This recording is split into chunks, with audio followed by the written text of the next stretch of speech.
But I would question whether this is competition between one provider and another provider for my small business friends, or whether this is competition between the government market and the private market. I would submit that it is competition between the government market and the private market, and that's a bad thing because that makes government bigger, and as government gets bigger in Minnesota, the quality of health care goes down and the price goes up. We know that is true. We want to talk about competition. Are we also talking about Minnesota competing with other states? We also said, hey, you know, we need to do this because if we don't do this right now, the federal government is going to come in here and do this for us. We heard that? We heard that? The federal government is going to impose a federal exchange if we don't do this right now.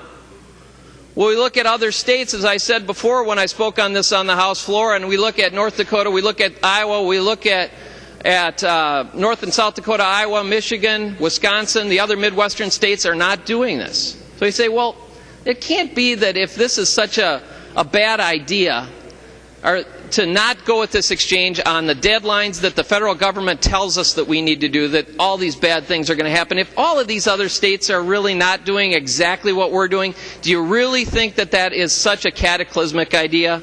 I don't think so. When we look at competition, it's Minnesota versus other states. It's private versus public.